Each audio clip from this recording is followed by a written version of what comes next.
atrás.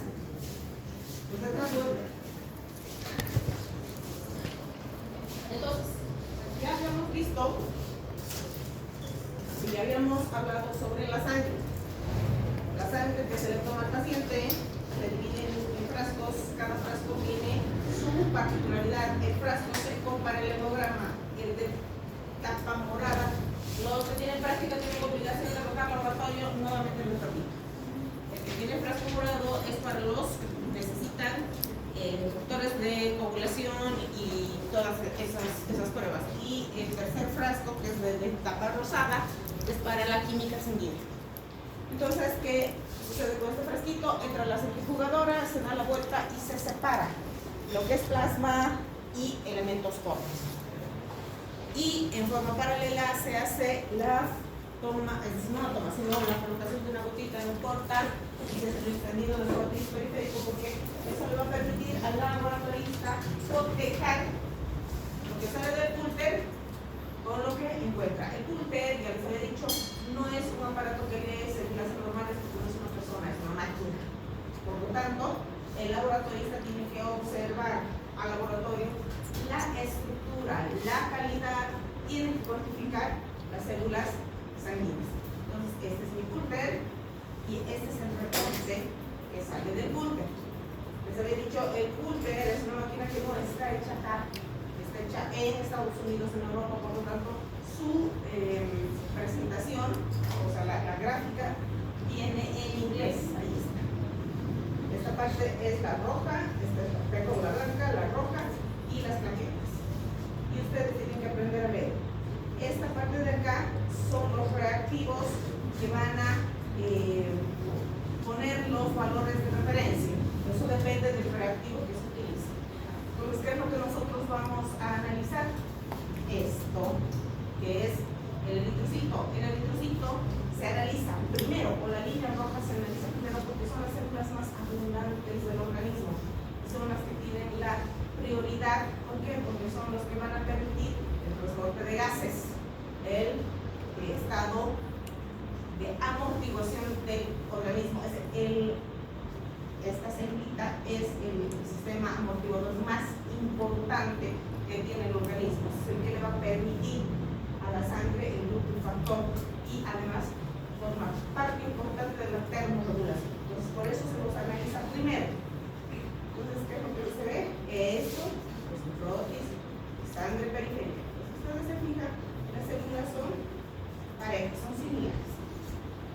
Este eritrocito, que tiene estas dimensiones, que va de 7.5 a 8 de diámetro, que visto de costadito, la parte más gruesa es de 2 a 2.5 y la parte más estrecha en el centro es de 1 a 1.5, tiene un volumen contenido dentro. ¿De qué? De hemoglobina. Entonces, ese eritrocito que tiene esas dimensiones, 7.5, 2.5, 1.5, se llama normocito. Este normocito tiene un volumen que va de 80 a 100 hectolitros. ¿Por qué en hectolitros? Porque es líquido lo que contiene en su interior. La hemoglobina está mezclada con líquido. Y ese líquido se lo tamiza como volumen. Entonces, un eritrocito que mide menos de 7.5, 2.5, 1.5, que contiene un volumen inferior a 80 hectolitros, es un microcito. Por el contrario, si es un eritrocito grande que contiene mayor volumen, es macrocito. Entonces, tamaño, el índice matimétrico es el volumen corpuscular medio. Porque eso es cómo se cuantifica la cantidad de hemoglobina que está contenida dentro del eritrocito. Entonces, ustedes pueden ver acá, este es un microcito, estos son normocitos y estos acá son macrocitos. Y si se fijan, en esta plaquita de sangre periférica hay diferentes tamaños de eritrocitos. Acá, diferentes tamaños de eritrocitos, diferentes tamaños de eritrocitos. Entonces, eso es morfología. Dentro de la hemoglobina, ya sabemos que la hemoglobina es una proteína que tiene dos segmentos. Uno proteico o protésico. Este proteico está constituido por cadenas proteídicas, aminoácidos, y eso forman cadenas. Dentro de las cadenas están contenidas los segmentos protésicos, en este caso el hemo.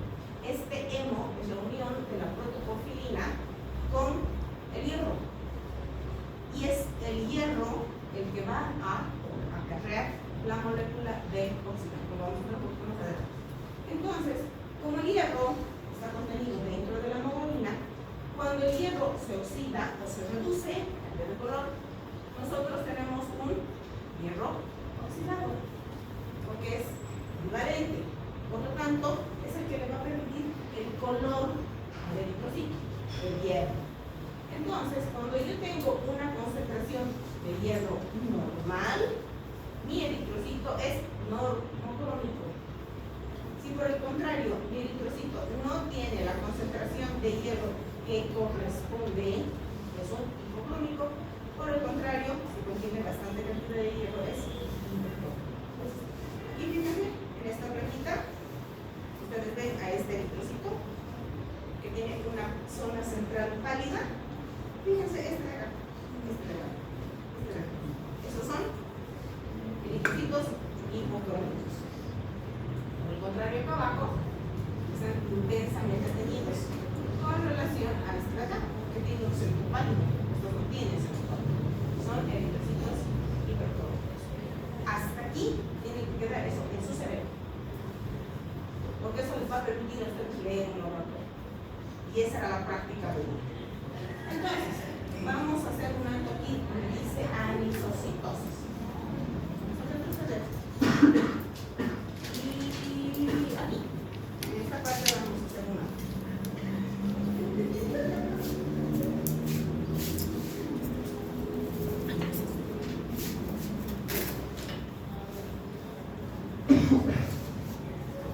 Esta parte de aquí es el ancho de distribución eritrocitaria. ¿Qué es el ancho de distribución eritrocitaria? Seguimos un poquito más atrás. Más adelante.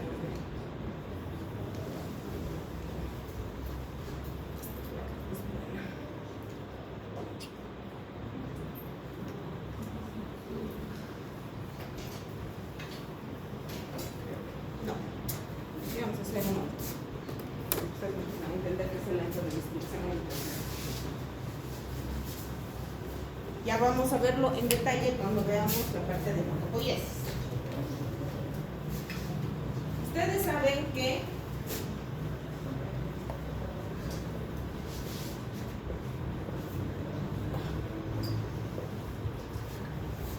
durante la eritropoiesis, esta célula, ya hemos visto hematopoiesis, que ustedes en teoría ya han visto, durante la eritropoiesis, la célula de la línea eritroide, la más diferenciada, es el proeritroblasto, que se va a diferenciar a eritroblasto basófilo, a eritroblasto policromatófilo, ahí, hasta demás, eritroblasto ortocromático, al reticulocito y al eritrocito maduro. Ya habíamos dicho, hasta aquí todo es médula ósea y esto es sangre periférica. Aquí todos estamos en este tránsito. La característica más importante de esto es la disminución del tamaño. Esta es una célula grande que mide más o menos 20 micras. ¿Cuánto mide esto? ¿Esto? 7. Entonces, una de las características de este proceso es la reducción del tamaño. Este de acá tiene un núcleo que ocupa casi el 90% de la célula. Este de acá tiene un núcleo más chico. Este de acá tiene un núcleo más chico. Este de acá tiene un núcleo excéntrico. Este de acá ya no tiene núcleo, pero tiene restos. Tiene restos de citoplasma,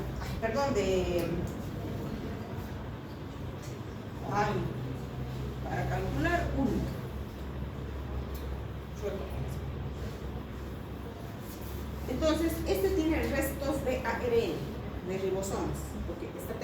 de eliminar sus organelas. Y se los he puesto así porque existe una fracción chiquitita de eritrocitos desde el 2 a 5% que van a pasar de médula ósea a sangre periférica. Y aquí radica el ancho de distribución eritrocitaria. Esta célula es más grande que esta otra célula.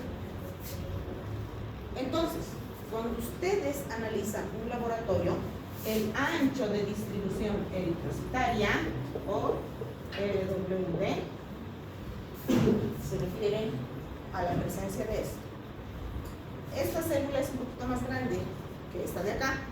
Esta debe medir 10 micras, esta mide 7. Entonces, esa diferencia es la que se cataloga como ancho de distribución eritrocitaria. El ancho de distribución eritrocitaria normal es 10-14%. Eso es lo normal. Pero si este ancho de distribución eritrocitaria supera los 14%, es anisocitosis.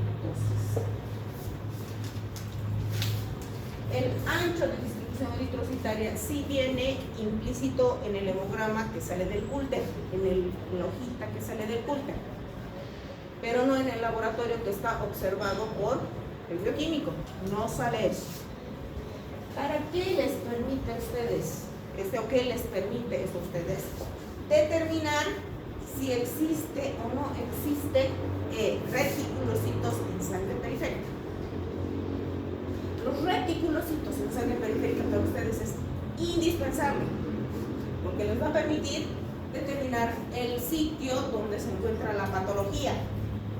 Si hay muchos reticulocitos en sangre periférica, su problema está en sangre periférica. Pero si no hay reticulocitos en sangre periférica, quiere decir que no se está produciendo. Por lo tanto, su problema es medular. ¿Queda claro?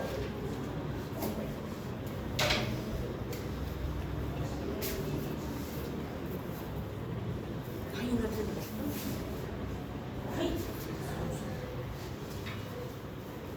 ¿Queda claro? Si no han entendido, díganme para volverse a explicar, porque los laboratorios van a venir con eso. Ustedes tienen que diagnosticar por el laboratorio. ¿Queda claro? Hola. Por favor. Para poder entender lo que es el ancho de distribución eritrocitaria, primero tienen que entender esto. Este es el proeritroblasto, es la célula más indiferenciada de la línea eritroide, la que no tiene ninguna característica específica, solo funciones específicas. Entonces esta célula va a ser estimulada ¿por qué? Las interleuquinas, factor de necrosis tumoral, los factores de crecimiento, eritropoyetina, trombopoyetina, principalmente, para diferenciarse a esto que es el eritroblasto basófilo. Después vamos a hablar las características de cada uno. Este eritroblasto basófilo se va a diferenciar en el eritroblasto policromatófilo. Este en el eritroblasto ortocromático, ortocromatófilo, es lo mismo. Este en reticulocito. Todas estas células, bien que me son células indiferenciables. Ninguna de estas tiene una particularidad como esta. Ninguna de estas tiene funciones como esta. Estas son células indiferenciables. Hasta aquí. A partir del eritroblasto ortocromático comienza la maduración. Este reticulocito es una célula inmadura. Hasta ahí tiene que quedar bien claro. Estos son indiferenciados. Esto es inmaduro, porque va a comenzar a partir de aquí a madurar. Y va a pasar a sangre periférica como una célula madura. Entonces, si yo sé que una pequeña fracción de reticulocitos pasa de médula ósea a sangre periférica para madurar, más o menos dura entre 18 y 24 horas. entre 18 y 24 horas, ese reticulocito va a madurar el eritrocito maduro. Entonces, yo sé que una pequeña fracción sí va a entrar a sangre periférica. Eso lo reconoce el Gürtel. Por eso, saca esto. El laboratorista coteja sangre, o sea, el frotis de sangre periférica con lo que saca del Gürtel. Cuando no hay una cantidad exagerada de reticulocitos, no viene implícito en el hemograma. ¿Dónde está el frotis de sangre periférica en el hemograma? En observaciones. Entonces, observaciones no tiene nada cuando mi ancho de distribución eritrocitaria es normal. Y es normal cuando va de 10 a 14%. Eso es normal. Pero si mi cantidad de reticulocitos está elevado por encima del 14%, mi laboratorista me lo va a reportar.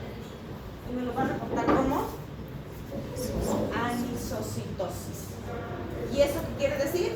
Que mi ancho de distribución eritrocitaria es superior al 14%, por lo tanto, yo tengo más cantidad de reticulocitos que lo normal en sangre periférica. Esto se llama deducción.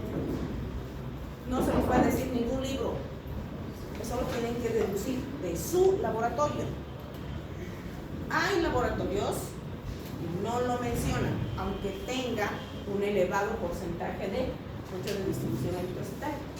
Por lo tanto, ustedes tienen que solicitar reticulocitos. Otros laboratorios los traen implícito. Con esto. Tienen que aprender a leer el papelito del Gürtel. Algunos laboratorios pegan el papelito del Gürtel al hemograma. Otros lo recogen.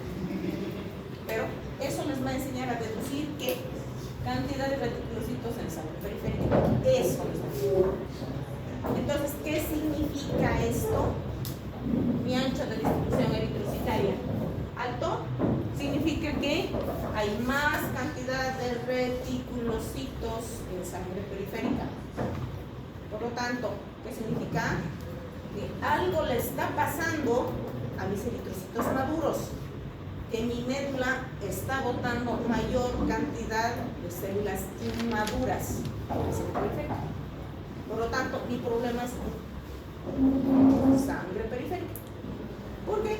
Hemorragia, hemólisis, lo que sea. Algo hay aquí que me está matando o me está eliminando células maduras.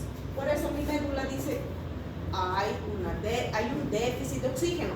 Por lo tanto, tengo que llevar células que cumplan esa función. Por eso me bota las inmaduras. Porque madura entre 18 y 24 horas. Entonces, como no le da tiempo, me bota las células inmaduras. Por el contrario, si mi ancho de distribución eritrocitaria está por debajo de 10%, quiere decir que no se está produciendo células de la línea roja. Que hay algo en médula que no le está permitiendo producir línea roja. Causas.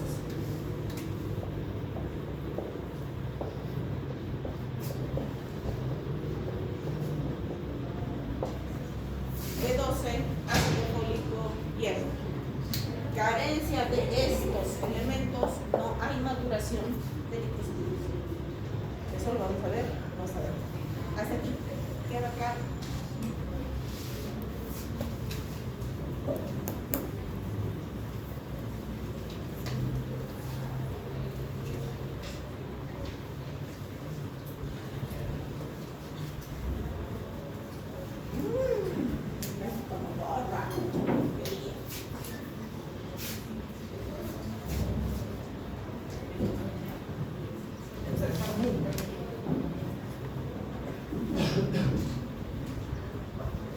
Entonces,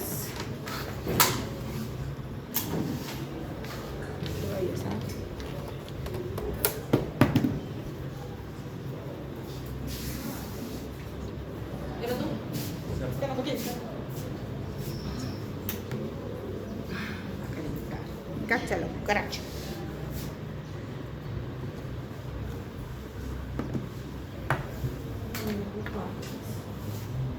Ya perdí yo la...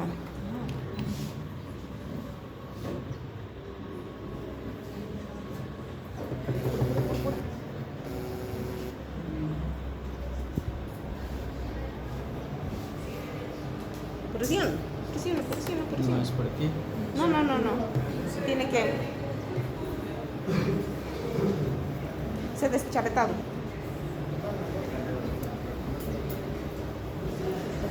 Esos minutos son valiosos para ustedes, que su clase es súper larga hoy día.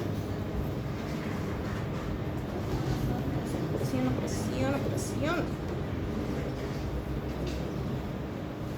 Ahora sí.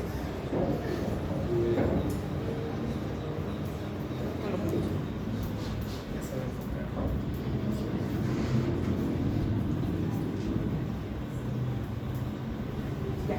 Entonces,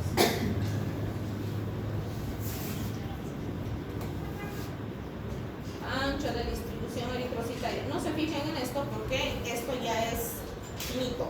Uno es el ancho de distribución eritrocitaria, que es libre de ciertos químicos, y este es el estandarizado, así se llama. El estandarizado es el que nos interesa a nosotros, este de acá. Es el ancho de distribución eritrocitaria estandarizado, así se llama, ¿ya? Este de acá, que es el que les interesa a ustedes. Entonces, si se fijan, aquí está entre 35 y 56. Y aquí está 38. Por lo tanto, es normal. En el laboratorio, que lo va a sacar después de leerlo, el laboratorista no va a figurar esto, porque es normal. Si esto estuviera por debajo de 35, les va a reportar. Si esto estuviera por encima de 56, se los van a reportar en observaciones.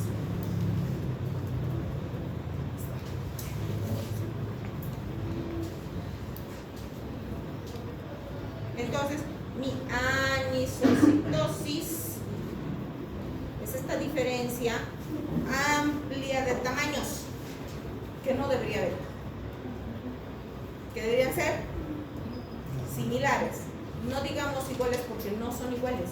Los reticulocitos son más grandes que los eritrocitos, pero no tienen esa diferencia de tamaño. Entonces, anisocitosis. Y aquí está microcito. Aquí hay un microcito y aquí hay un macrocito. Microcito, macrocito. No tiene que haber esa discrepancia de tamaños. Anisocitosis patológica. Con el color lo mismo, lo que les decía. Un normocito, normocrómico, con una concentración de hemoglobina esta es la concentración máxima de hemoglobina corpuscular. Nosotros vamos a utilizar la concentración de hemoglobina. Punto. Este de acá viene en gramos mililitro. En cambio el otro viene en picogramos. Es lo mismo. Entonces, si vamos a utilizar la concentración máxima de hemoglobina eritrocitaria, la vamos a tomar como 32 a 36 gramos. Pero repito, nosotros lo vamos a tomar como parámetro la concentración de hemoglobina corpuscular, que es de 26 a 32 gramos. Si está por debajo de eso es hipocrómico, por encima hipercrómico. Entonces acá ven, este es un eritrocito normal, este es un eritrocito que tiene la parte más pálida y es más grande que este. Este es un eritrocito normal, pero este no. Acá, incluso ya este eritrocito que está intensamente teñido tiene como bracitos, si se fijan. Este es un equinocito. Vamos a ver más adelante que es un equinocito. Entonces aquí hay un eritrocito intensamente teñido. Aquí hay un eritrocito normal que no tiene un centro pálido. Entonces, todas estas alteraciones morfológicas las observa el laboratorista. Y esto está reportado en su hemograma. Fíjense acá. Miren este eritrocito, que tiene una especie de tinción en el centro. Es un diagnosito. Entonces, estas son alteraciones morfológicas. Aquí está mi eritrocito intensamente teñido. Entonces, esa presencia de estas anormalidades, porque estas son anormalidades, se llama poiquilocitosis. Aquí están, todas estas son alteraciones morfológicas eritrocitarias. Acá tenemos al eritrocito normal con su centro intensa, es decir, con su centro pálido. Tenemos al esferocito. ¿Cuál es la particularidad del esferocito? Que ha perdido esa forma de disco bicóncavo y es una esfera, es como una canica, como una cachina.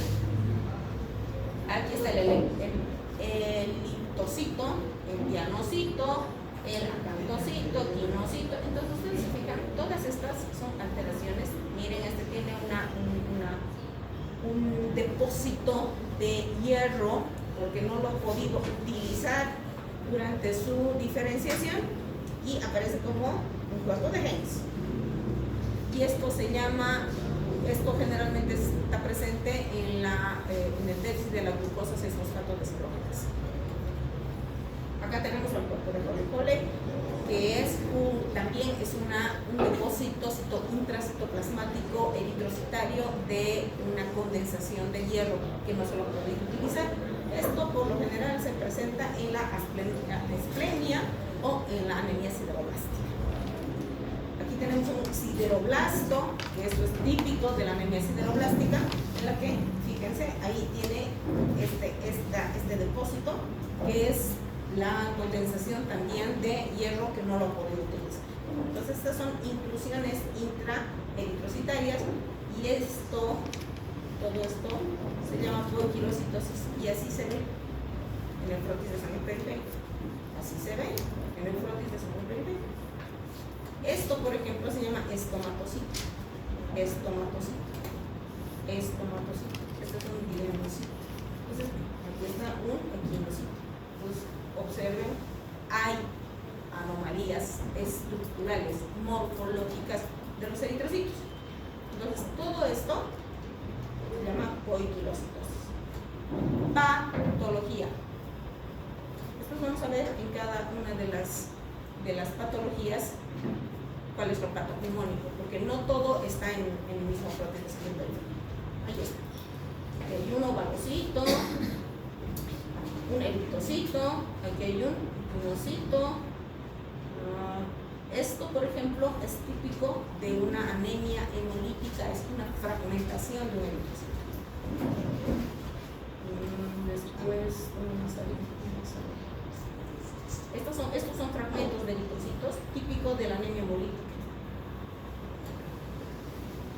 Aquí unos te parecen unos estomatocitos, sí, son estomatocitos.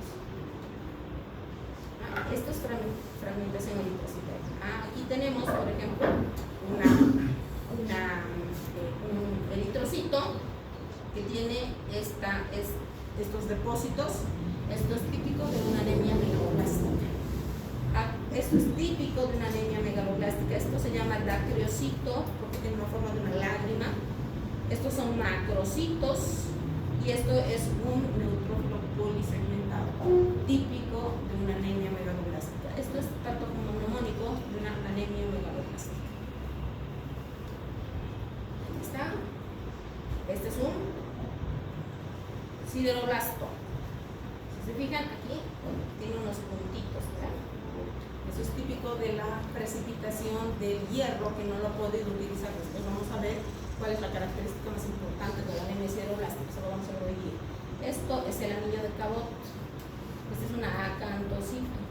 Estas son células diana o dianocitos, equinocitos, dacriocitos. Entonces, eso está reportado en su laboratorio. Bueno, también en el frotis de sangre periférica vamos a ver los blancos, pero eso no nos compete ahora.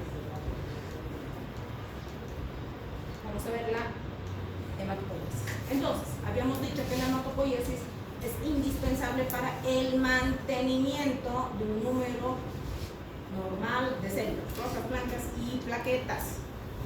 Cada una de estas células tiene una vida media específica. Por ejemplo, el eritrocito vive 120 días. ¿El neutrófilo cuánto vive? 4 Horas vive el neutrófilo. ¿Cuánto vive un basófilo? Meses, años vive un basófilo si no se lo utiliza. ¿Cuánto vive una plaqueta? 10 a 12 días. Entonces, cada célula tiene su vida media. Entonces, para reemplazar a las células viejitas que no han sido utilizadas, esta médula tiene que vigilar.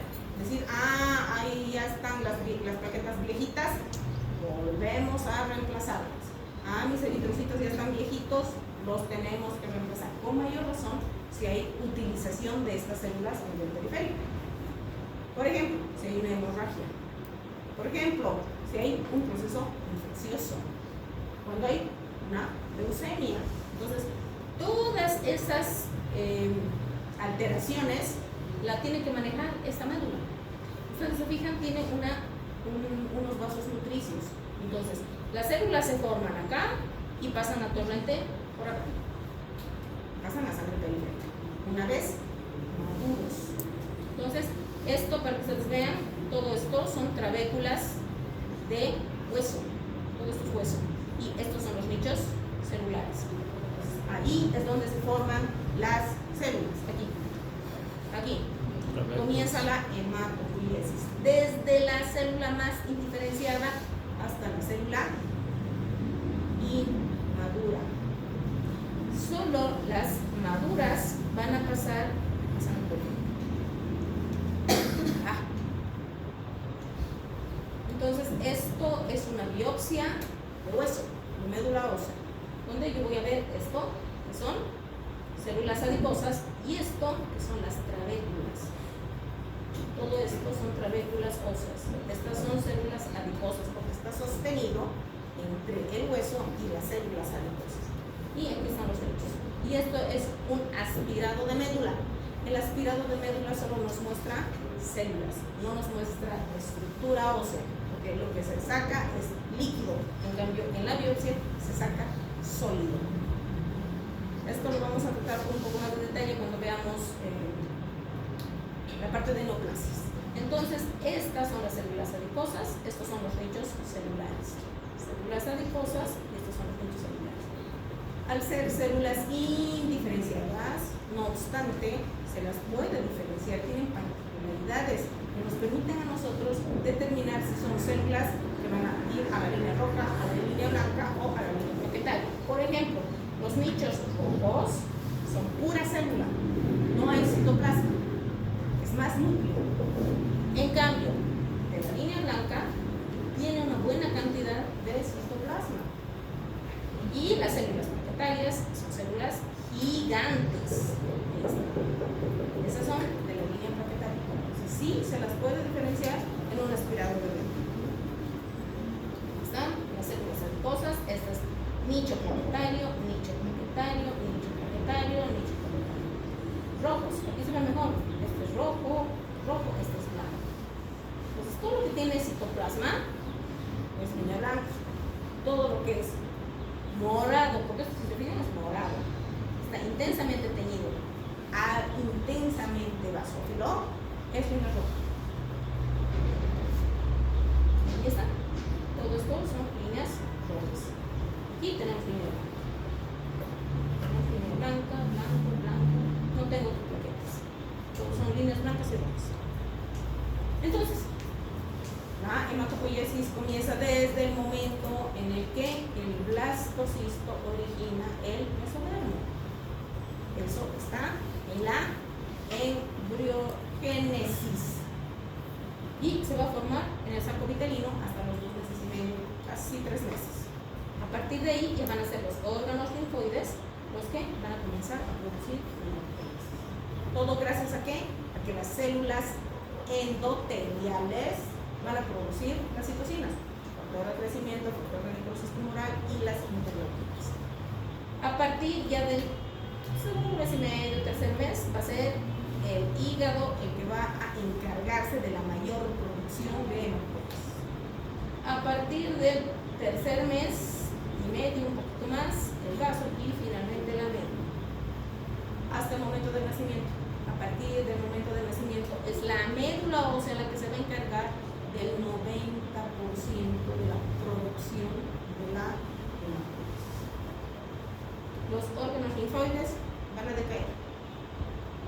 Vaso, hígado y riñones durante la vida adulta, primero.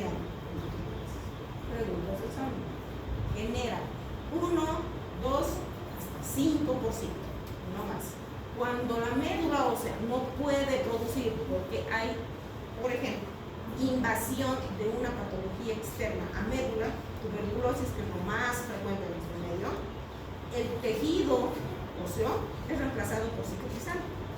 No hay médula ósea. Entonces la médula no produce hematopoiesis. Comienza a producir en sustitución el riñón, el hígado y el riñón. Neoplasias, la mayoría de las neoplasias. Obviamente este reemplazo de tejido no es lo suficiente para satisfacer al organismo. Por eso entramos en penias, pancitopenias. No hay rojos, no hay blancos, no hay plaquetas. Eso se llama pancitopenia. Entonces ya hemos visto que son las células pluripotenciales, pluripotenciales, multipotenciales, unipotenciales. ¿Todo para qué? Para entender cuál es el origen de las células. Entonces, una célula totipotencial se divide, se convierte en 2 iguales, 4 iguales, 8 iguales, 16 iguales, 32 iguales, se divide, o hace mitosis, es lo mismo. Pero hay algunas que sí tienen capacidad de diferenciarse, que también se pueden renovar, quiere decir, entrar en mitosis para mantener el pool de células para que más adelante se sigan diferenciando. Se diferencia y se vuelve a dividir. Entonces, como hemos dicho, el cigoto, que es una única célula producto de la fecundación, es una célula madre totipotencial. Todo genera un ser humano completo. Esta se divide y forma la módula totipotencial en un ser humano completo. Pero esta módula tiene que implantarse en el endometrio para que progrese el embarazo. Si no, esta módula se va a la menstruación. Entonces, ¿qué le obliga a esta módula a diferenciarse? La progesterona. La progesterona es la hormona encargada de encajar a la módula dentro del endometrio para que progrese el embarazo. Entonces, el estimulante para la diferenciación de la módula es la progesterona. Le va a obligar a estas células a diferenciarse en una capa externa y en una capa interna. Esta capa externa solo va a formar placenta, nada más, solo es placenta. Por lo tanto, son células unipotenciales. En cambio, la capa interna va a generar endo, meso y ectodermo. Son multipotenciales. Del mesodermo van a generarse las células sanguíneas. Y si ustedes se fijan, también el músculo liso, las células tubulares, el músculo esquelético, el músculo cardíaco. Una sola célula se va a diferenciar en 5 tipos distintos de células. Multipotencial. Entonces, lo que nos interesa es esto. Esto también vale para lo mismo. Para esto. Esta es la célula primordial, que se llama hemocitoblasto. El hemocitoblasto es una única célula que va a generar todo esto. Entonces, es de la línea sanguínea, célula madre progenitora, que se va a diferenciar en la célula madre mieloide y la célula madre linfoide. Son 2 líneas totalmente diferentes de células sanguíneas. Cada una se va a diferenciar en tipos distintos de células. ¿Qué tipo de células son? ¿Qué son? Multipotenciales, múltiples, ahí están. Todas estas células son multipotenciales. Las células madre mieloide, linfoide y el hemocitoblasto son progenitores. Estos progenitores van a generar primero estos brotes, que son unidades formadoras de colonias. Estas unidades formadoras de colonias son las células más incipientes de una sola línea de células. La unidad formadora de brotes de la línea eritroide va a formar la unidad formadora de los eritroides.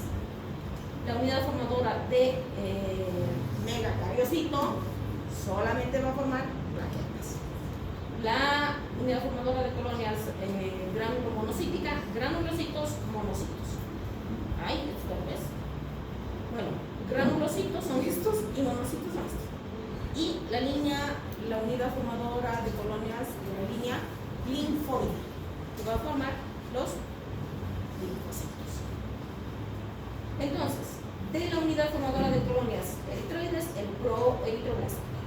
De la unidad formadora de megacariocitos, megaglioblasto. De la unidad formadora de colonias, al revés, granulomonocítica, granulocitos, monocitos. Y finalmente mis linfoblastos. Blastos. Estos blastos, blasto, son células precursoras. Las unidades formadoras de los blastos son precursores. Y tenemos acá esto para que vean ustedes que mi hemocitoblasto está estimulado por todas estas citocinas. Aquí tenemos al estimulante de colonias, a la trombopoietina, a las interleuquinas. Aquí está mi eritropoietina, mis interleuquinas. Fíjense, son 10.000 interleuquinas que van a estimular la producción de estas células. Aquí hay que tener en cuenta que la producción de estas citocinas se lleva a cabo en el endotelio vascular. Cuando se producen estas interleuquinas en tejido, por ejemplo, en un proceso inflamatorio, algunas me van a bloquear la producción de unas líneas celulares y van a estimular las de otras. Por ejemplo, las interleuquinas 3 y 6, ¿dónde están las interleuquinas 3 y 6? Aquí hay una interleuquina 3, aquí hay una interleuquina 6. Estas se elevan en un proceso inflamatorio. ¿Qué es un proceso inflamatorio?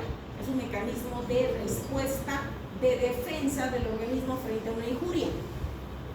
Entonces comienzan a producirse grandes cantidades de interleuquinas. Las interleuquinas en cantidades normales se estimulan, en cantidades exageradas un proceso inflamatorio bloquea. Y es así como ustedes van a poder entender por qué un proceso inflamatorio ocasiona anemia, porque un proceso inflamatorio crónico genera anemia. ¿Por qué? Porque me bloquea la producción de esa línea celular. Entonces ahí está. Para que vean cuáles son los factores que van a estimular la producción de eritropoiesis. Este cuadro les tiene que quedar bien en la cabeza, un papel aquí. ¿Por qué? Porque esto les va a permitir saber cuáles son las células que se encuentran en médula, cuáles las que están en sangre periférica y cuáles las que están en tejido. Estas células de aquí son indiferenciadas, estas de aquí son inmaduras, estas de aquí son maduras y estas de aquí son altamente específicas. Son altamente especializadas. Y eso tiene que dar aquí. ¿Por qué? Porque lo que ustedes van a analizar en su hemograma es esto. No tienen por qué haber células de aquí, aquí. No tienen por qué haber células de aquí, aquí. No tienen que haber. Presencia de células de acá o de acá. Acá significa patología.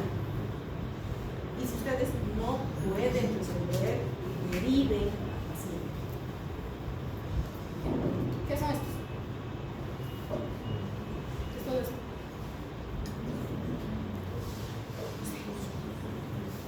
¿Qué es eso?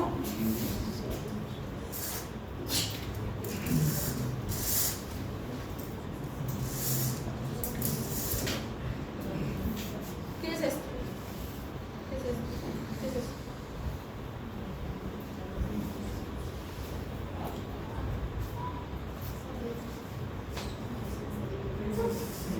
¿Qué es eso?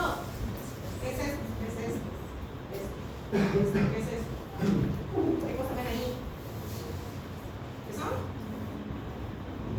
¿Qué es eso? Fuerte, fuerte. ¿Qué es eso? ¿De otro?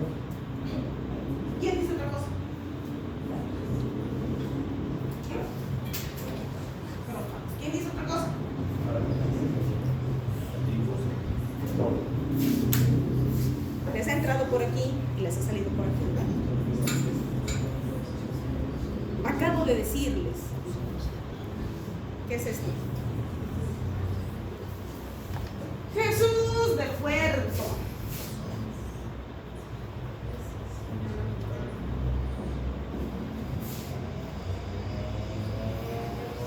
¿Qué es eso? Blastos. Son blastos. No tienen ninguna característica de células que están en sangre periférica. Son células indiferenciadas de la línea blanca, de la línea roja. Blastos. Tienen que estar los blastos en sangre periférica. Jamás. Por eso, hematopoiesis tiene que estar aquí y no en un papel. Son blastos. Esta es una eritroleucemia y esta es una leucemia proeritroblástica. No les compete a ustedes hacer ese diagnóstico, pero observar esto en sangre periférica, ese es trabajo de ustedes, porque ustedes son los que van a recibir primero esto. Y si ustedes no saben reconocer esto, ese paciente va a dar vueltas y vueltas, va a sangrar y sangrar y va a vomitar y no va a tener células rojas, va a estar blanco como un papel, y va a sangrar y seguir sangrando, y va a dar vueltas y vueltas y vueltas, y ustedes se van a dar antibióticos, antiinflamatorios, corticoides, y este va a venir con su rótula de su fecha de expiración en su frente. Ustedes como médicos generales son los primeros que van a revisar, no yo. Yo voy a ser la última en ver esta situación. Son ustedes. Por eso los tienen que saber reconocer. Ese es trabajo de ustedes. Son blastos de sangre periférica. No lo van a ver ustedes, pero lo van a ver en su hemograma, porque su laboratorista se los va a reportar. Presencia de blastos. Un blasto, 10 blastos, 50 blastos. La mayoría blastos. ¿Dónde están mis alumnos de la práctica? ¿Qué son? Les he mostrado laboratorios. Hay blastos. Tienen que saber qué es un blasto. ¿Para qué? Para esto. Para determinar qué tipo de neoplasia es esto. Esto con el objetivo de decirles que nosotros hoy en día estamos tratando a las neoplasias con el cultivo de células madre hematopoyéticas. Hasta ahora no ha dado resultado. Hasta hace unos 15 días atrás que se ha hecho un trasplante de médula autólogo a una paciente que ha estado 3 años con tratamiento y que hace 20 días atrás, poco más de un mes atrás, se le ha dado de alta curada de su leucemia. Entonces, ¿de dónde nosotros obtenemos células madre? Del cordón umbilical. Es en el único lugar de todo el organismo que hay células madre totipotenciales. La médula tiene células madre progenitoras, que no es lo mismo. Las totipotenciales solo están en el cordón umbilical. Es por eso que hoy en día todas las mujeres que tienen a sus hijitos se les informa sobre la criopreservación de células madre. Algunos pueden, otros no pueden pagar. Era hace unos 5 años, si hubiera habido esto en la época de mi hijo, yo lo hubiera hecho. Moría. Creo que cuesta más o menos $400 anuales hacer la criopreservación. ¿Cuánto tiempo lo van a tener en criopreservación? Hasta que sea un adulto, hasta que sea un viejo. Si lo utiliza bien y si no también, y hay que pagar. Ese es el problema. No hay criopreservación gratuita. Pero esa es la única manera de la que nosotros podemos obtener células madre totipotenciales. No se duerman porque su clase es larguísima. Vamos a hablar de la eritropoiesis. ¿Qué es la eritropoiesis? Formación de glóbulos rojos. ¿Para qué? Para mantener un número constante de eritrocitos circulantes que aseguran la oxigenación de los tejidos, porque esa es su función, oxigenar, transporte de gases. Entonces, cuando yo analizo un laboratorio y veo eritrocitos, lo primero que pienso en oxígeno. ¿Cuáles son los órganos vitales? Cerebro, corazón, riñones. Entonces, cuando hay una disminución de la oxigenación, lo primero que surge es mi cerebro, mi corazón, mis riñones. Sin corazón, riñones y cerebro no vive el ser humano. Puede vivir sin brazos, puede vivir sin piernas, puede vivir sin un pedazo de intestino, vive, pero sin cerebro, corazón y riñones no vive. Entonces, mi oxigenación es a tejidos vitales. Vitales. ¿Cuál es el inductor? Si es transportador de oxígeno, es la hipoxia. Hay una disminución de la concentración de oxígeno y comienza a estimular al riñón para que forme ¿qué? Eritropoietina. Entonces, el riñón tiene varios receptores que dicen, está disminuyendo la concentración de oxígeno, comienza a producir eritropoietina. Esa eritropoietina se va a ir directamente hasta la médula y le va a obligar a ¿qué cosa?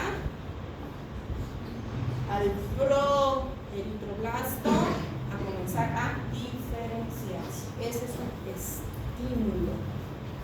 Entonces, inductor, hipoxia, que va a estimular la maduración, va a decir, los eritrocitos, los reticulocitos tienen que madurar más rápido, entonces va a comenzar a botar a sangre periférica para que terminen de madurar. Y a nivel de médula, el crecimiento y la multiplicación de las células indiferenciadas. Y eso está estimulado por la interleuquina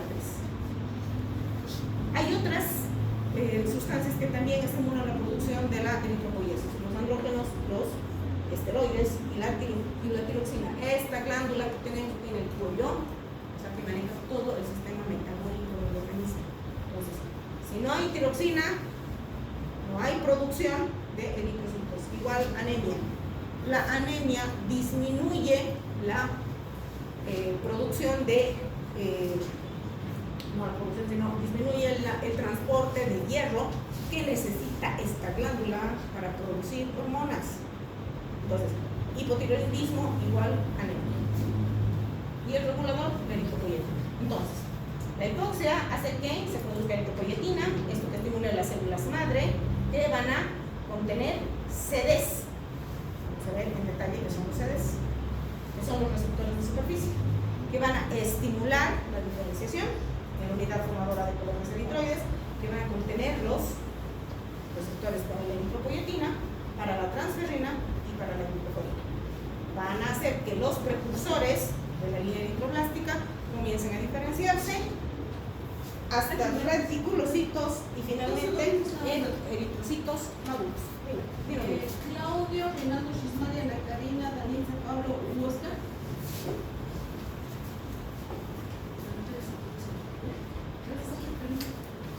Entonces, eso tiene que quedar bien claro. Que el principal inductor, la hipoxia, y el estimulante, la eritropoietina. Tenemos a la célula madre, que va a ser estimulada por los factores de crecimiento, la interleuquina 3, para formar los brotes de línea eritroide. Los brotes de línea eritroide van a formar las unidades formadoras de colonias. Las unidades formadoras de colonias a través de la eritropoietina, el proeritroblasto. Y a partir de acá no hay vuelta atrás, ya tiene que formarse la línea eritroide. La primera célula que se va a diferenciar es el eritroblasto basal. ¿Cuál es la importancia del eritroblasto basal? Ya habíamos dicho, pero vamos a volver a repetir. Vamos a hacer otro.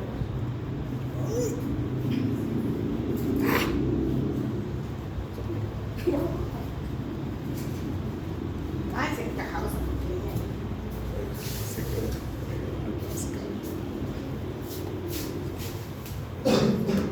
Ya. Entonces tenemos al proeritroblasto. Este proeritroblasto se va a diferenciar a eritroblasto basófilo. Este se va a diferenciar a eritroblasto policromatófilo. Este se va a diferenciar a eritroblasto ortocrimático, a reticulocito.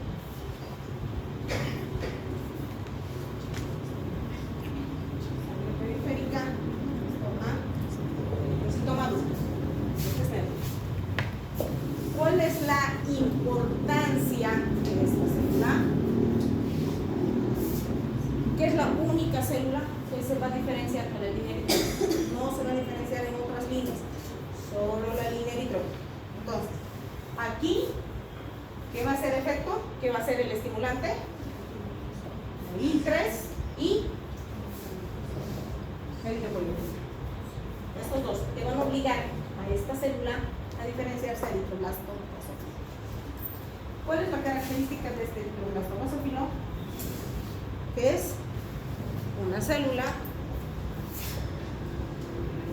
intensamente basofílica, morada, es una célula morada, a diferencia de las otras células.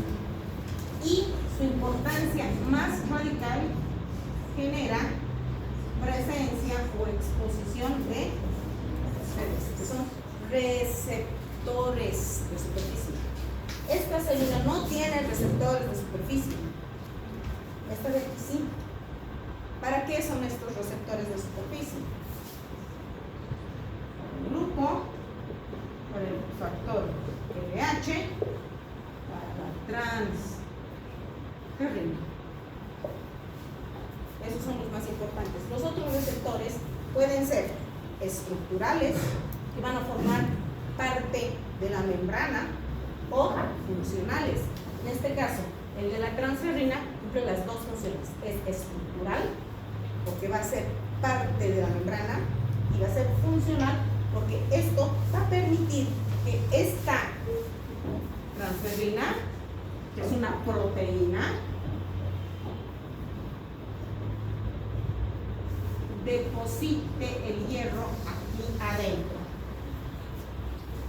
Eso va a permitir. No hay esta proteína.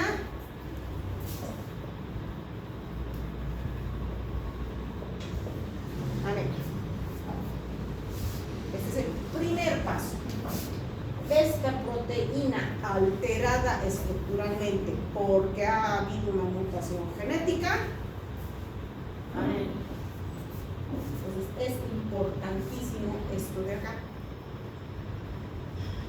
Esta célula va a diferenciarse también por la eritropoietina y las interleuquinas en policromático. ¿Qué significa policromático?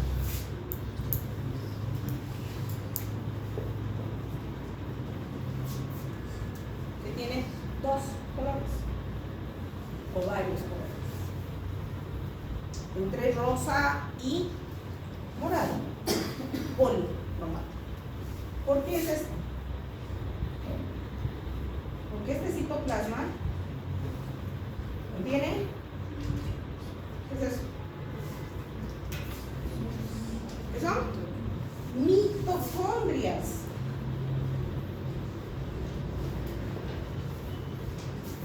¿Qué hacen estas mitocondrias? Utilizan este hierro para la hemoglobinización.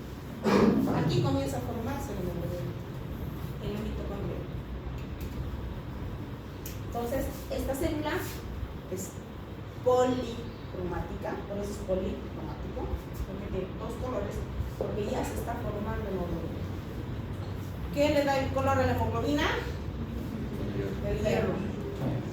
Por eso es policromática. Esta célula policromática sí tiene una alteración, porque no tiene una enzima que se llama ala sintetasa hemoglobinopatía igual anemia. Parece importante la diferencia. Esta célula, que es la policromática, por la misma eritropoietina se va a diferenciar a ortocromática. ¿Cuál es la característica más importante del eritroblasto ortocromático, su núcleo está excéntrico, a diferencia de estos que son centrales. ¿Por qué? Porque lo tienen que eliminar. Entonces, ahí está. Y lo más importante, aquí tiene que ingresar la B12 y el ácido fólico. Si no existe B12 y ácido fólico por cualquier causa,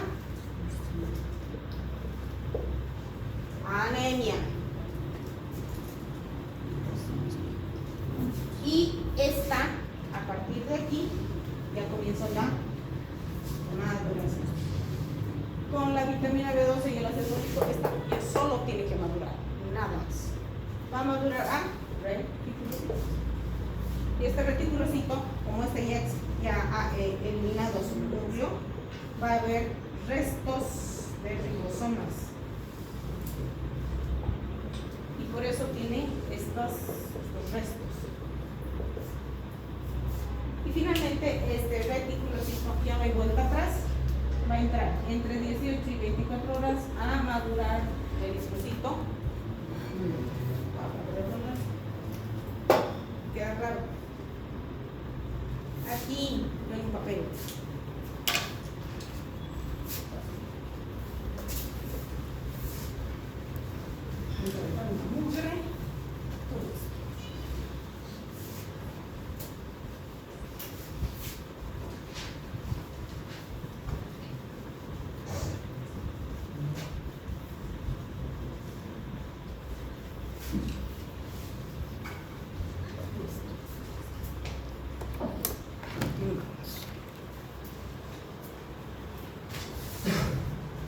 Entonces, mi sería fibrote, mi unidad formadora de colonia, mi eritroblasto, basófilo, policromático, ortocromático, reticulocito y eritrocito.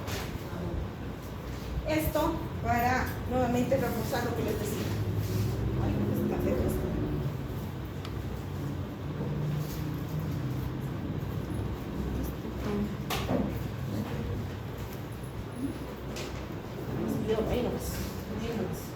Entonces, la etapa de diferenciación dura más o menos 7 días y la etapa de maduración dura más o menos 3 días. Total, 10 días. Entonces, acá tenemos que de reticulocito a eritrocito maduro un día.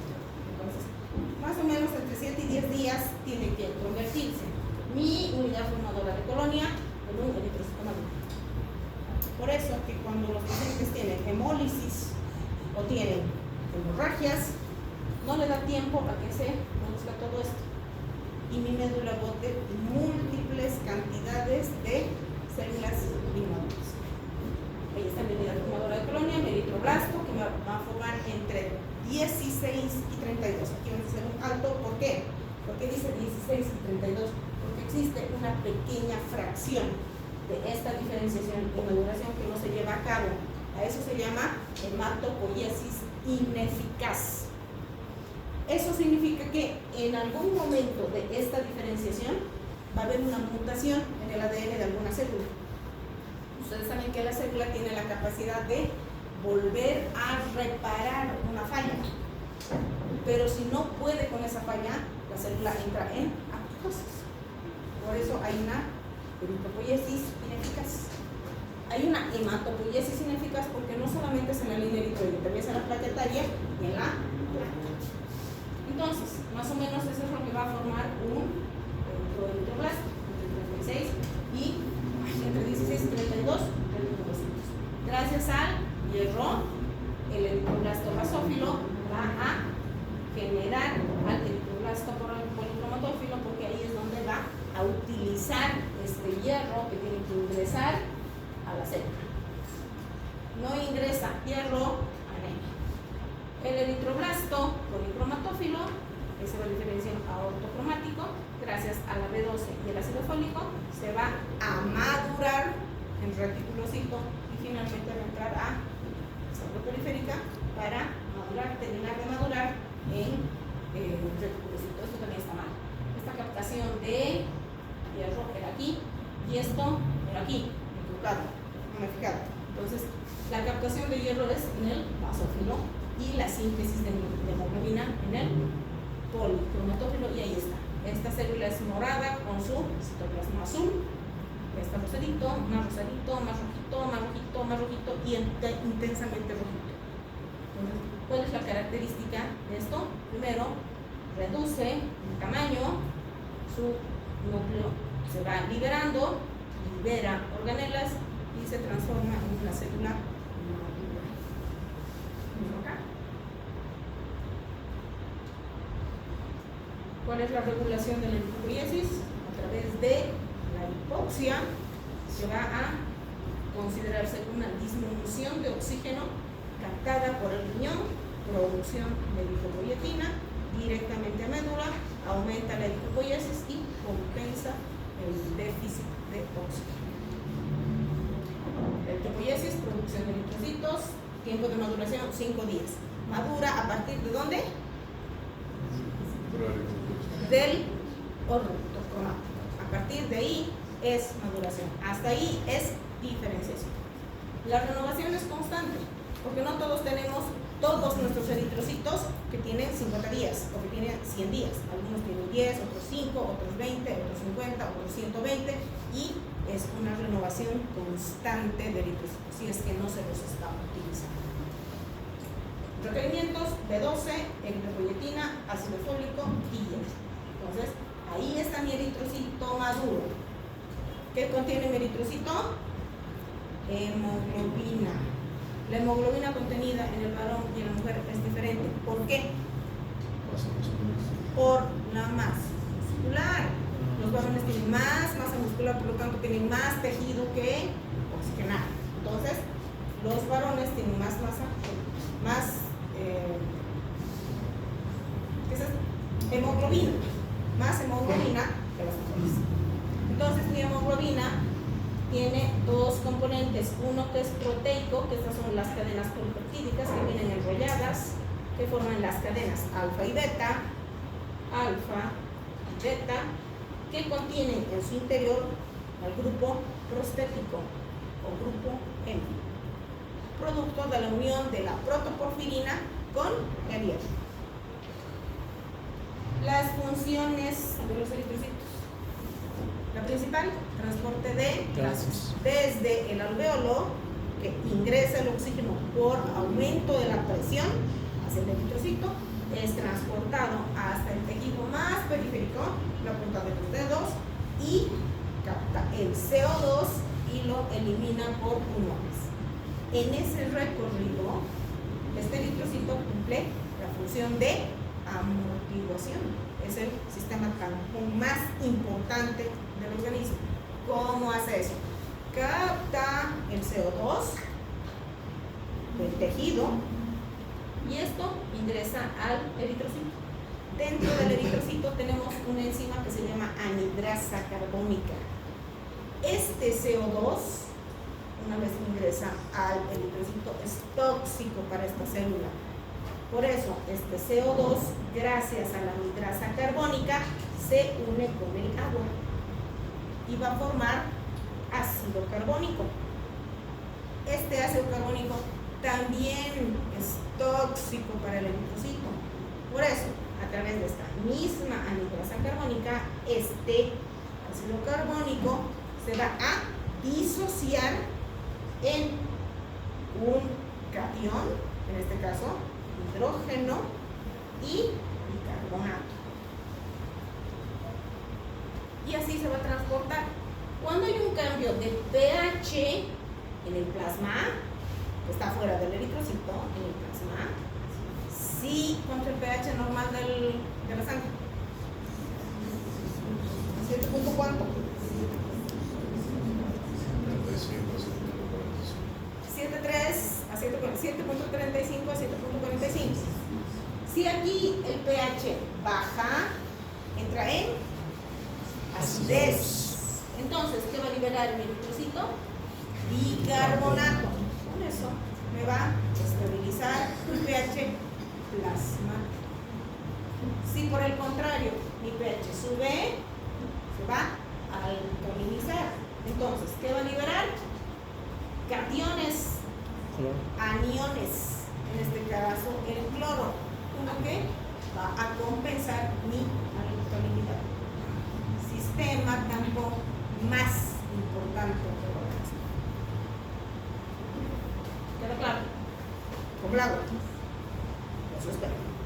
Porque esto les va a servir a ustedes muchísimo para cuando tengan que leer una gasometría arterial. Ustedes me entienden esto, están listos para la foto. Van a saber si su paciente está en acidez, está en alcalinidad, si está compensado o no está compensado.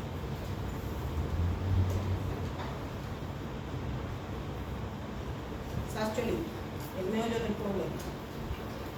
La hemoglobina es una proteína que se forma en la médula a producción constante, pero el hígado produce también de forma intermitente. Cuando la médula no produce, el órgano, el hígado intenta reponer. Obviamente no produce en la misma cantidad, en la misma proporción, pero produce hematopoiesis. En este caso, eritropoiesis. Entonces, ahí está mi hemoglobina, mis cadenas polipeptídicas y mi grupo hemo.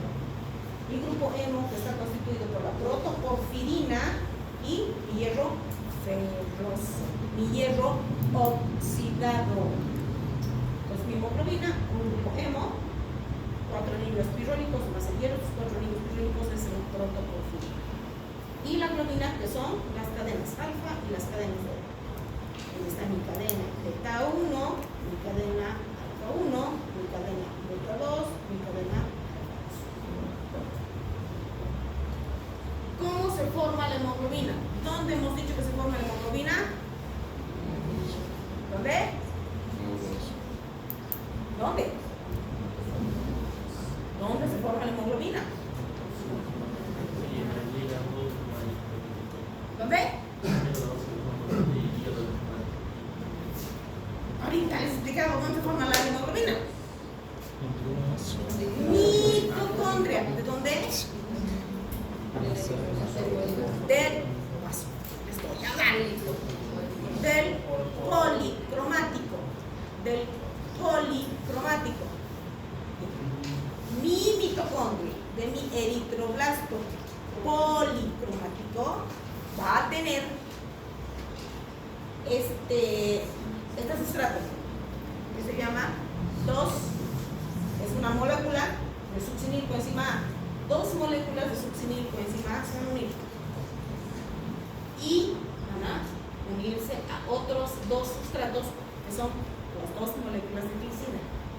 Esto va a formar un pirrol, así se llama. Esto es bioquímica, espero que hayan entendido.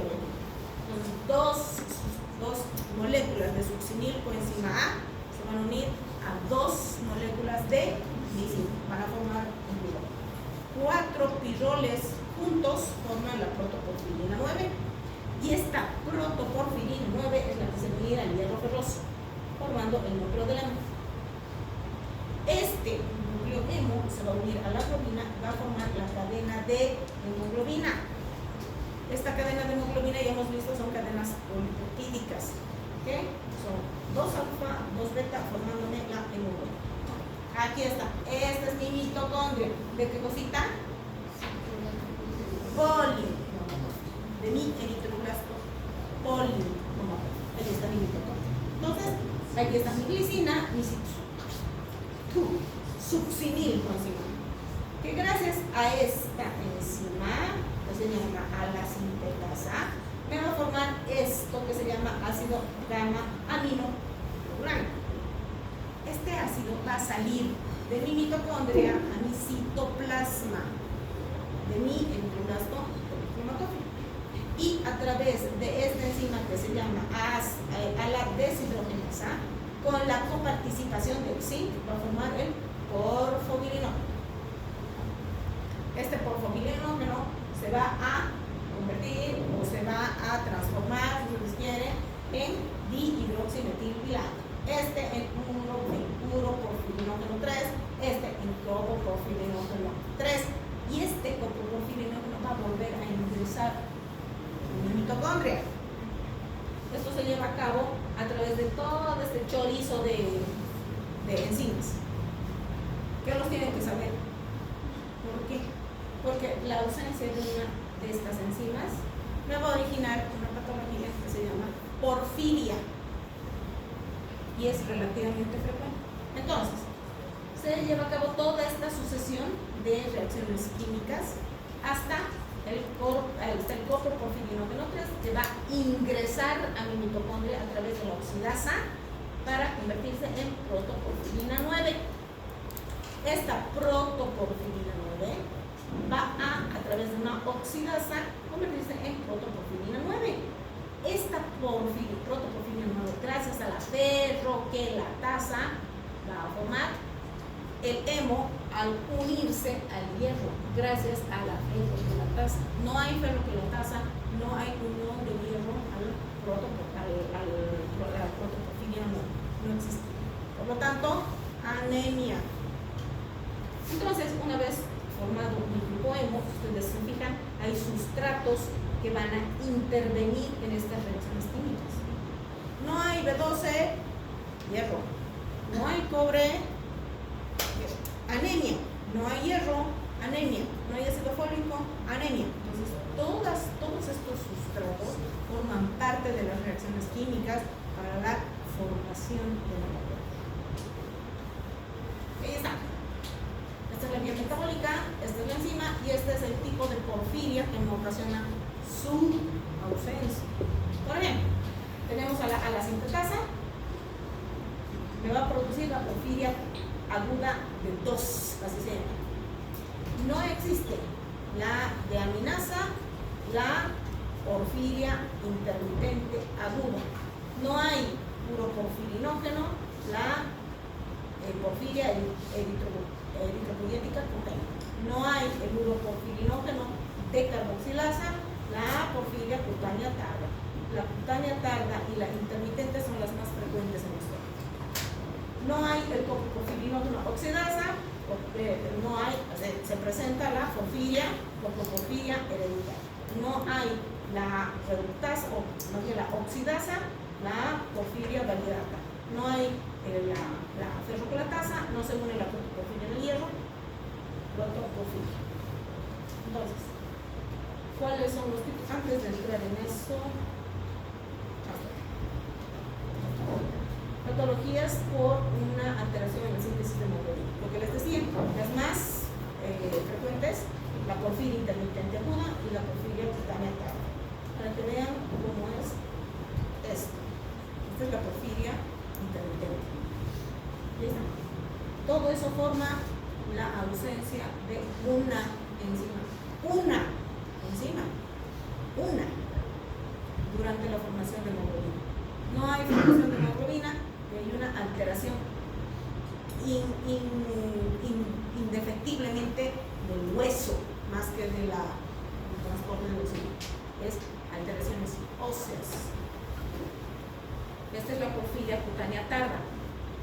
Estos pacientes tienen estas lesiones que cuando nosotros salimos y nos exponemos al sol y nos quemamos, nos ponemos rojitos como camarones. Luego nos pelechamos y otra vez nuestra piel es normal. En estos pacientes, por la ausencia de esa única enzima, estos pacientes salen al sol 2 minutos y les produce quemaduras en la piel, ampollas. Y esto genera cáncer.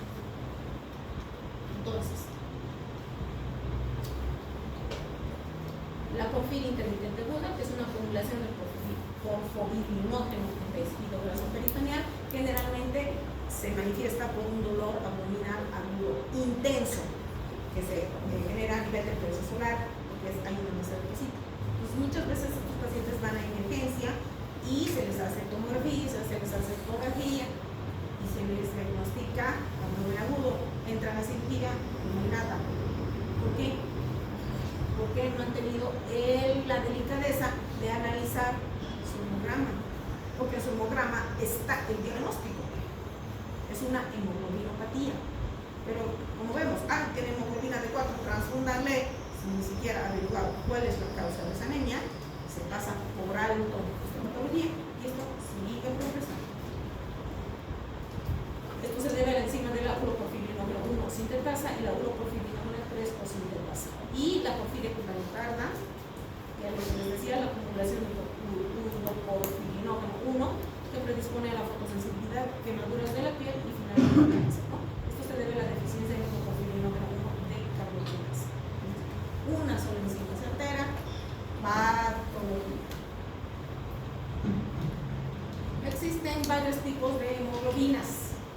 Las más frecuentes, la hemoglobina A, que es la hemoglobina del adulto, es la hemoglobina normal, donde vamos a tener 2 cadenas alfa, 2 cadenas beta. Y esto representa el 97% de nuestra hemoglobina. Eso es lo normal. Nosotros tenemos un resto de hemoglobina fetal, que es más o menos del 2 al 2,5%.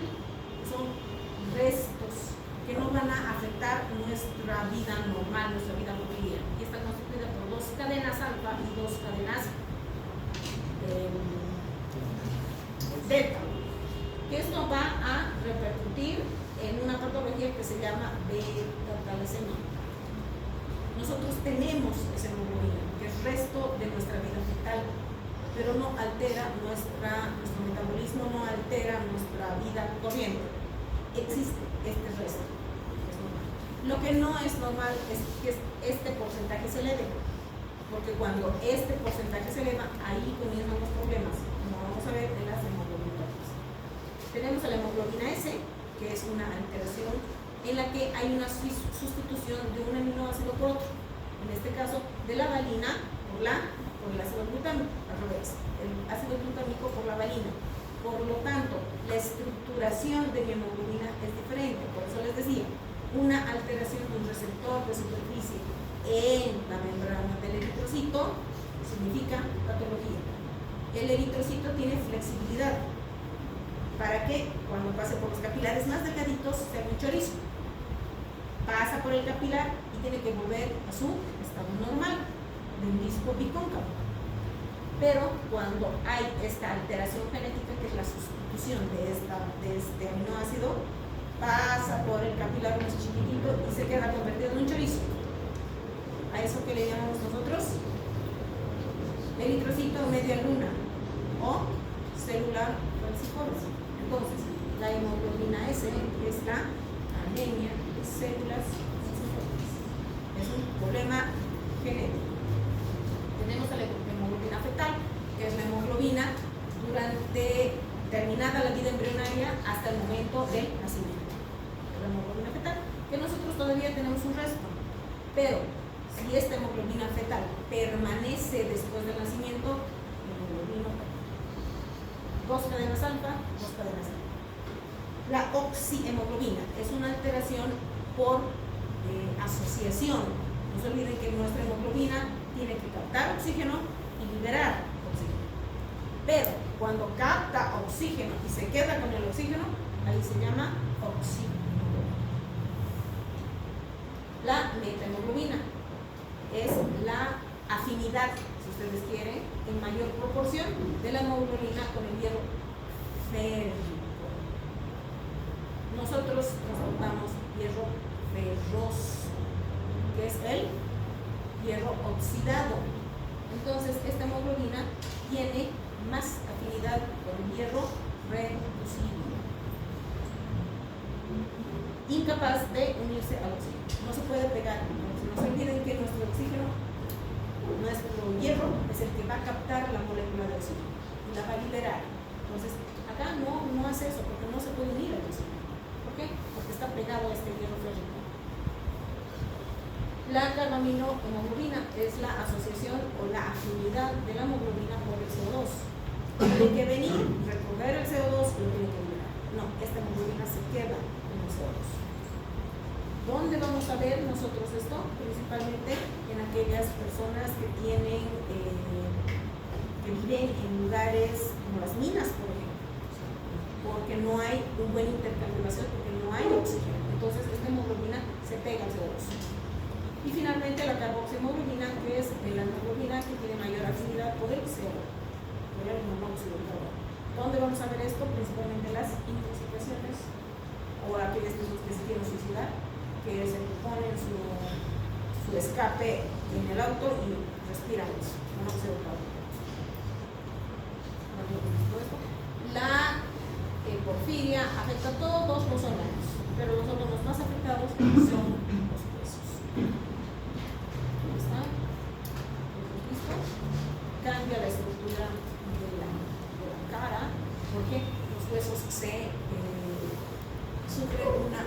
hacia una deformación de los huesos, principalmente de la cara y de los dedos. Y este dibujito es para que vean que donde hay que diagnosticar es acá, en los niños, porque en los adultos se convierten en esto. ¿Qué parece? Parece Drácula. Entonces se supone que Drácula ha sido inspirada en un paciente que tenía porfiria. ¿Por qué? Porque ¿qué es lo que hace en estos pacientes? Deforma los huesos de la mandíbula, hace que sus dientes sean prominentes, sus pómulos sean prominentes, se pierda todo el tejido subcutáneo, y como tienen anemias severas, tienen avidez por el hierro, porque ese es el mineral que les falta. Entonces, ¿qué es lo que hacen? Todo lo que contiene hierro. Por eso creen que Drácula está inspirado en un paciente porfírico. Y si se fijan, es igualito. Tienen rechazo a la luz, porque tienen fotopsia y tienen fotofobia.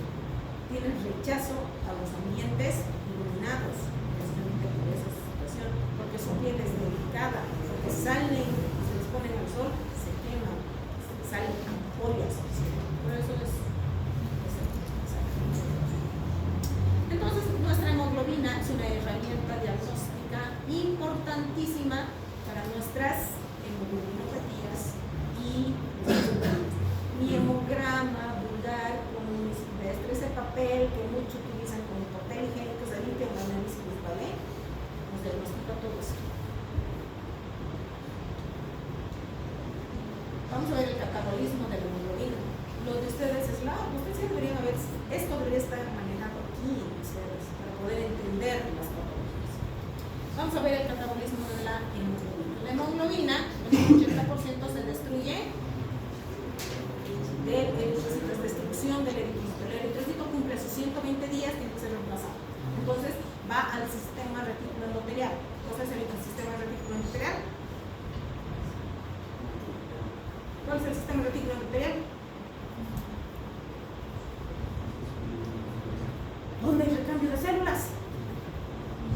Vaso. El vaso es su sistema retículo endotelial. Entonces este eritrocito ha cumplido sus 120 días, es recogido por el sistema reticular endotelial y es destruido. No se pierde, todo se recicla, el organismo no bota nada. Entonces, hace un recambio, lo destruye y lo reutiliza. El 18% es producto de la catabolia de otras proteínas, la mioglobina, las enzimas, todas esas van a liberar hierro y van a ser reutilizadas por el organismo. Las catalasas, los citocromos y 1 a 2% producto de la eritropoiesis. Lo que les decía, mutación genética que no le permita al ADN de esa célula repararse, entra en apoptosis. Eritropoiesis ineficaz nunca se va a convertir en un eritrocito maduro, pero todo lo que sea producto de esa destrucción es reutilizado por el organismo. Sistema reticular endotelial, vaso y monocitos macrófagos. Aquí interviene lo que habíamos visto en la poliésis, las células de alta especificidad. Eso no van a hacer los macrófagos. Van a recoger toda la basura y la van a llevar al sistema reticular endotelial para destruirlo y reutilizarlo. Tenemos al macrófago, ¿de dónde? Del vaso.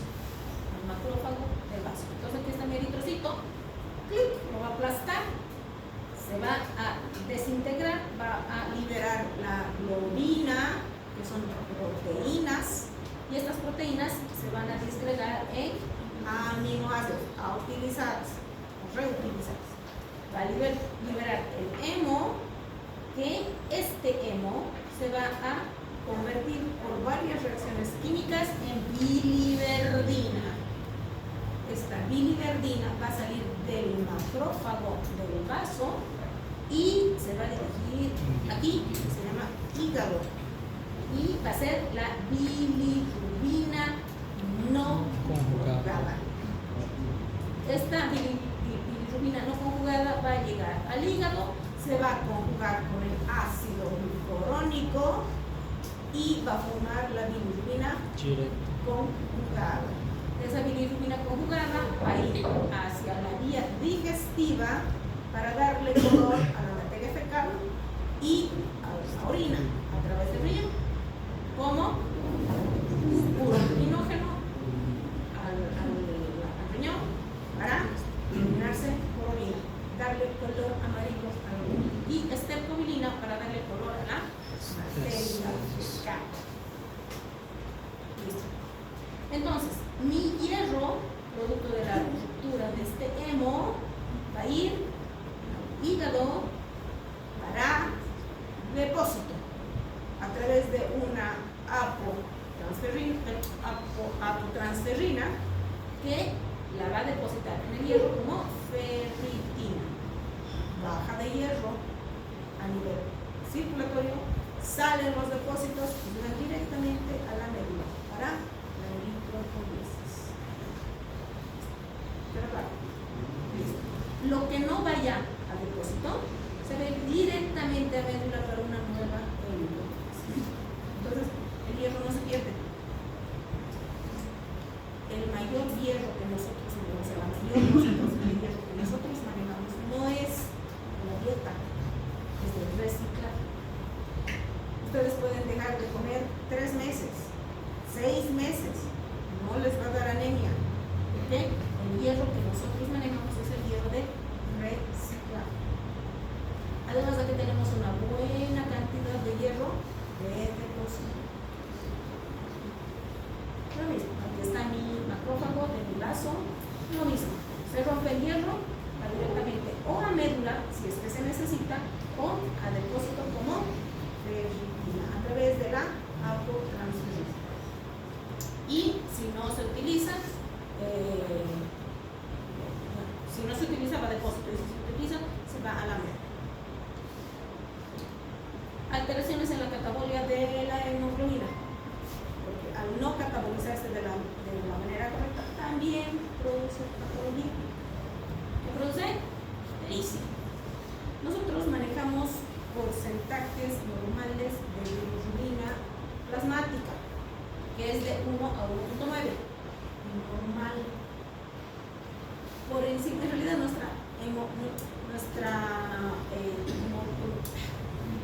bilirrubina normal es de 0.8 a 1.2 según algunos laboratorios, hasta 1.8 con algunos reactivos. Entonces, por encima de 2 ya es una hiperbilirrubinemia, y eso puede ocasionar ictericia. La bilirrubina total es de 1. Repito, esto es dependiendo del reactivo y del laboratorio que se esté utilizando. La literatura dice 1. La mayoría de los laboratorios también lo catalogan como 1, pero hay laboratorios por distintos tipos de reactivos que nos dan hasta 1.8. Normal, sin patología, sin ictericia. Pero cuando ya están por encima de 2, sí, ya el paciente presenta ictericia. Nuestra bilirrubina total es un 80% indirecta y un 20% directa. Entonces, la bilirrubina indirecta está a 0.8 y la bilirrubina indirecta a 0.2. Sumadas a 1. Tienen que dar sumadas las dos, 1. Hasta 1.8 no hay patología. Por encima de 2 ya hay patología. Entonces, ictericia. Tenemos 3 tipos de ictericia: la prehepática, la hepática y la posthepática.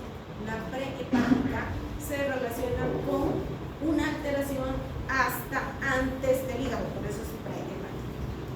Esto se debe a un acortamiento de la vida media de los eritrocitos. Por ejemplo, mi eritrocito vive 120 días, pero en el caso de una hemólisis por dengue, por ejemplo, me destruye el eritrocito, y no me lo va a destruir en el sistema reticuloendotelial, lo va a destruir en circulación. Entonces, esa bilirrubina queda en circulación. Esa bilirrubina también, las otras patologías son las talasemias, que también acortan la vida del eritrocito, y la anemia falciforme, que produce hemólisis. Entonces, se destruye en plasma. Por lo tanto, mi bilirrubina es no conjugada. Una destrucción acelerada y en el recién nacido puede producir périctos. Entonces, ese exceso de bilirrubina a nivel plasmático va a ir directamente al sistema nervioso central y lo va a intoxicar. Va a producir edema cerebral. El paciente va a convulsionar, va a tener rigidez, va a estar así. Entonces, eso generalmente es como una incompatibilidad hereditaria. Tenemos a la hepática, que es una lesión propia del hepatocito, las hepatitis. El reemplazo del tejido hepático por cicatriz, alcohólicos, por ejemplo. Entonces, ellos van a tener una ictericia hepática, porque el hepatocito no procesa los distintos metabolitos. Y la poshepática, que generalmente es obstructiva, se conjuga y tiene que salir al tracto gastrointestinal. Pero cuando hay una piedra enclavada en la vía de drenaje, este paciente va a tener una obstrucción, por hito, por cáncer, por lo que sea. Pues ya se ha conjugado, pero no se puede eliminar. Por lo tanto, la bilirrubina más elevada va a ser la bilirrubina conjugada o directa. ¿Qué vamos a presentar? Coluria. Aquí hay que hacer un diagnóstico, no un diagnóstico, sino hay que entender lo que significa coluria. Cuando ustedes llegan al internado y se les pregunta cómo está orinando el paciente, ustedes dicen, es un paciente que tiene una orina colúrica.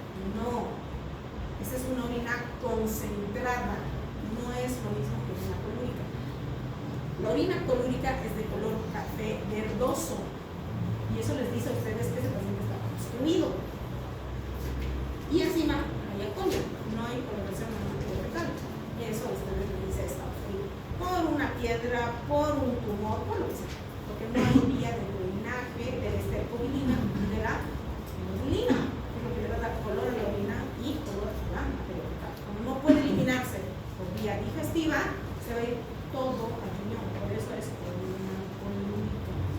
Pero tiene un tinte verde y se nota en la bolsita, es tinte verde, ¿no? Color caoba, es entre café rojizo y verde. Ese es el color de la orina colúrica. No es lo mismo que orina concentrada, porque la orina concentrada es como el té. Tener mucho cuidado con eso. Si ustedes aprenden esto, hacer diagnóstico de una ictericia es pancolínica. En la ictericia prehepática, la bilirrubina total está un poquito elevada, no mucho. A expensas de la indirecta, porque la directa es normal. En la hepática está más elevada, pero a expensas de la directa, porque la indirecta puede estar normal o ligeramente elevada. En cambio, en la poshepática, que es obstructiva, está muy elevada, más a expensas de la directa que de la indirecta, pero ambas están elevadas. Esto es hacer diagnóstico de una obstrucción, solo observando sus bilirrubinas. Esto no quiere decir que su hígado no está funcionando, quiere decir que hay una obstrucción en la salida del hígado. Es diferente. Porque cuando les pregunto cuál es el laboratorio que les dice la función hepática, ¿qué me van a responder ustedes? Bilirrubinas, Perfil hepático. transaminasas. Les estoy demostrando que las bilirrubinas no son diagnóstico de falla hepática. Esto puede ser un lito, puede ser un cáncer, puede ser lo que sea. No hace diagnóstico a las bilirrubinas de función hepática. ¿Cuál es el laboratorio que hace diagnóstico de función hepática? Tiempo de protrombina. Si ustedes quieren analizar el hígado de una persona, tienen que pedirle el tiempo de protrombina. ¿Por qué? Porque los factores de coagulación dependientes de la vitamina K solo se forman en el hígado. Entonces, cuando el hígado no funciona, no procesa la vitamina K, no hay procoagulantes cable-pendientes y su TP se prolonga. Si su TP está prolongado, en la plena seguridad que ese paciente tiene falla hepática. Peor si su TP está por encima de 20, está con insuficiencia hepática. Eso es no las transaminases, no las bilirrubinas. Un medicamento les puede elevar las transaminases. Un antibiótico les eleva las transaminases. No les dice que eso es función hepática. Y es icterística.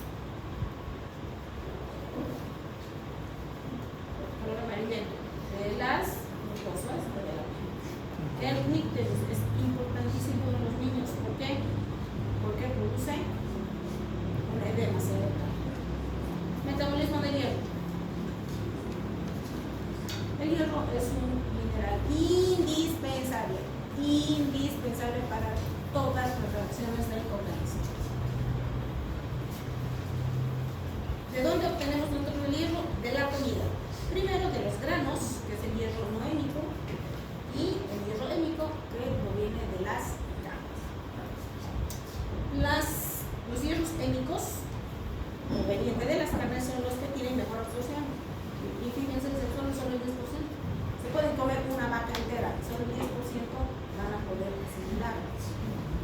En cambio, los de los vegetales, solo un 1 a 3%. O sea, se pueden tirar 3 quintales de granos y solamente el 3% de hierro se absorbe. Es más sencillo la absorción del hierro hémico que no hémico. No obstante, el hierro que nosotros utilizamos no es de la alimentación, es del reciclaje. Pero esto afecta a la larga. ¿Dónde nosotros absorbemos el hierro? En el estómago. Entonces, este hierro, una vez absorbido, se distribuye en varios compartimientos. Es distinto en el hombre y en la mujer, por obvias razones. ¿Dónde nosotros almacenamos la mayor cantidad de hierro? Hemoglobina. Luego, la ferritina, transferrina, todo lo que son derivados. Una pequeña parte en la mioglobina, en las enzimas y finalmente como transferrina, que es una proteína que está suelta, está caminando por el plasma, que contiene hierro, que es el transportador de hierro, pero es en la mínima proporción. Nosotros ingerimos hierro y en la misma proporción lo tenemos que eliminar, porque no podemos acumular hierro. Es un equilibrio que hay. Entonces, ¿de dónde viene el hierro funcional? Viene del reciclaje. Y el 30% viene del depósito, de lo que está en nuestro hígado. Entonces, nuestro hierro de transporte es la ferritina. Nuestro hierro de depósito, y al revés, nuestro hierro de transporte es la transferrina. Nuestro hierro de depósito es la ferritina. Hay una pequeña parte que nosotros tenemos de hierro de depósito, que es la hemosiderina, pero es muy chiquitito, muy bajito. También tenemos que eliminar hierro, no solamente podemos recibir, también tenemos que eliminar. Y lo eliminamos normalmente a través de la materia fecal, a través de la piel y faneras cuando transpiramos, a través de la orina y a través de la menstruación. En el caso de las mujeres, nosotros eliminamos grandes cantidades de hierro a través de la menstruación. Y obviamente donde más perdemos el hierro es en el embarazo, porque ese producto tiene que comenzar a metabolizar y generar muchas células. Entonces, nosotros llevamos todo ese hierro de nuestro organismo a la producción celular de nuevo células. Estito, que es un enterocito, es el que va a absorber el hierro. Es bastante complejo. Esta es la superficie en cepillo, que son las células parietales, y este es el intersticio y este es el vaso sanguíneo. Entonces, a través de este enterocito es que el hierro se va a absorber. Esto yo se los he hecho, esto no hay ningún libro, yo he generado esto, para que ustedes entiendan. Este es el hueso intestinal y este es los pelos. Estos deditos. Eso es esto. Entonces, en este nivel que que es la membrana que colinda con la luz intestinal de nuestro enterocito, es donde nosotros vamos a tener el hierro de los alimentos. Lo vamos a obtener de tres maneras: el hierro ferroso, el hierro férrico y el hierro hémico. El hierro hémico de las carnes, ferroso y férrico de los vegetales. Entonces, tenemos el hierro férrico, el hierro ferroso y el hierro hémico. Tenemos otros minerales, otras sustancias que ingresan por la alimentación. Tenemos el caso de el calcio, el zinc, tenemos el bromo, el cromo, que son parte de nuestra alimentación, que van a intervenir en la absorción de hierro. Entonces, nosotros tenemos esta que es la luz intestinal y este que es el epitelio en cepillo. Entonces, en este epitelio en cepillo tenemos varios receptores de superficie en estas células. Tenemos este receptor de superficie que se llama nobilferrina. Tenemos a este que es el excitocromo duodenale.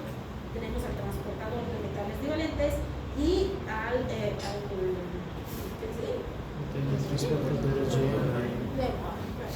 el receptor para el ingreso del hierro. Estos hierros van a ingresar a través de estas puertas. Estas son puertas de ingreso del hierro dentro de la célula entérica. El hierro férrico, si bien a través de la nobilferrina ingresa, pero ingresa en un 1%, es una cosa chiquitita, que no es significativa. Entonces, para poder aprovechar este hierro férrico, a través de la vitamina C, se va a convertir, y a través de esta misma enzima que está en el borde del enterocito, que es la citocromo duodenale, se va a convertir en hierro ferroso. Se va a oxidar el hierro ferroso. Oxidar significa reducir número de valencias. Y reducir significa, reducir, aumentar las valencias, y oxidar, reducir. Parece una locura, pero la química es siempre al revés. A mí me ha costado aprender eso. Entonces, este hierro férrico se va a convertir en hierro ferroso. Y este hierro ferroso entra fácilmente a través del transportador de metales divalentes. Ingresa sin ningún problema. Ferroso. Pero no ingresa el hierro. El hierro férrico ingresa por esto, por muy poquito, pero puede ingresar el hierro ferroso para ingresar por este receptor de superficie, por esta punta. Como dice aquí, transportador de metales divalentes, ingresan todos los metales que son divalentes: el calcio, el magnesio, el zinc, el cobre, el bromo, ingresan todos por este mismo receptor de superficie o por esta misma compuerta. Lamentablemente, todos estos cationes tienen mayor afinidad que el hierro. Es decir, que si yo voy a dar hierro y calcio, va a tener preferencia por el calcio y me va a desplazar el hierro. Por lo tanto, el hierro se va a quedar aquí en la luz intestinal y por la materia fecal va a ser eliminado. Por eso, cuando ustedes dan suplemento de hierro, sulfato ferroso a sus pacientes, le tienen que decir lejos de las comidas, por lo menos 2 horas, de preferencia en ayunas, no leche, no antiácidos, porque los antiácidos tienen calcio, tienen magnesio. Como ven, estos cationes tienen mayor afinidad con el receptor. Luego, nuestro hierro hémico entra sin ningún problema, directamente por su receptor de superficie. Una vez que han ingresado, todos estos cationes han sido incididos por el hierro férrico, el hierro ferroso y el hierro hémico. Tenemos este gen.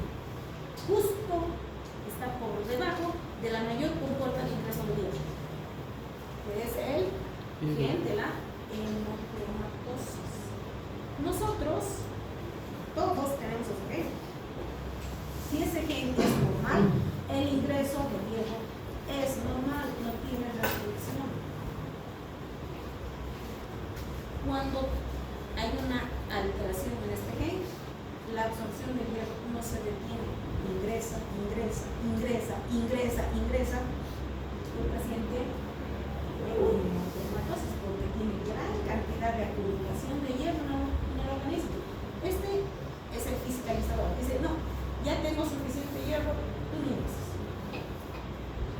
me está faltando hierro, ingresas.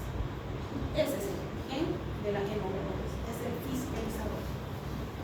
Entonces es el primer punto de control del metabolismo del hierro. Entonces, una vez que ha ingresado el hierro ferroso, este hierro férrico, a través que ha ingresado como hierro férrico a través de esta enzima, tiene que convertirse en hierro ferroso a través de la paraférrica. Porque nosotros solo manejamos el hierro ferroso como hierro férrico. El hierro férrico es tóxico. Y este hemo, igualito, se va a convertir en hierro ferroso por la hemooxidación. Entonces, conclusión, hierro ferroso.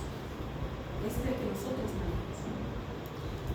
Esta célula entérica, enterocito, tiene organelas en su citoplasma. Una de ellas es el macrófago. Entonces, una parte de este hierro ferroso se va a ir a través de la apoferritina al depósito, transferrina al macrófago de ese enterocito. Pero la mayor parte va a ingresar al intersticio a través de la ferroportina, que es la puerta principal de ingreso de hierro del enterocito al intersticio y de ahí a circulación. Ahí está mi ferroportina. Esta ferroportina es una puerta, por eso se llama ferroportina, depende de una hormona que se llama exidina. Esta exidina es la llave de esa puerta. Esta exidina está producida por el hígado y responde a los niveles plasmáticos de hierro. Si mi hierro plasmático está normal, mi producción de exidina tiene un valor. ¿Para qué? Para mantener esos niveles de hierro normal. Pero si mis niveles de hierro sérico bajan, ¿qué le pasa a mi exidina? Sube, no, baja, porque mi exidina es mi puerta. Para que yo permita el ingreso tengo que abrir esa puerta, porque si no yo no voy a mantener echado llave. Eso es lo que hace mi exidina, echa llave la puerta. Entonces, para que ingrese hierro lo tengo que abrir. Para eso tengo varios niveles para que pueda ingresar hierro. Mi exidina aquí se cierra porque mis niveles son normales. Entonces, la exidina baja. ¿Cuándo sube la exidina? Cuando hay un proceso inflamatorio por la producción de interleuquina, la interleuquina 6. La interleuquina 6 bloquea la producción de exidina. Por lo tanto, esa puerta no se abre. Entonces, una vez que mi exidina ha abierto esta puertita, mi hierro férrico ingresa y se tropieza con otra proteína que se llama efestina. Este hierro ferroso no puede unirse a la transferrina como hierro ferroso. Tiene que convertirse en hierro férrico. Y esa es la única manera de que se una a la transferrina. La transferrina es el transportador de hierro, que se une solo a la hierro férrico. Por lo tanto, esta efestina va a hacer que este hierro ferroso se convierta en hierro férrico para que se una a esta transferrina, que se vaya a la médula o para que se vaya al hígado complicado. Pero tienen que saber, porque en los procesos inflamatorios este es el que está afectado. Por lo tanto, no va a haber ingreso de hierro igual a negro. Entonces ahí está. Este es mi enterocito, este es mi cepillito. Aquí están mis receptores de superficie para el ingreso de hierro, hémico, hierro férrico y hierro ferroso. Aquí está mi macrófago, este es mi macrófago. Una parte va a ir como depósito y otra parte va a ingresar al intersticio. En el intersticio se va a tropezar con mi ferroportina, que va a estar dependiendo, que va a depender de la producción hepática de epsilina para que me abra esta puerta.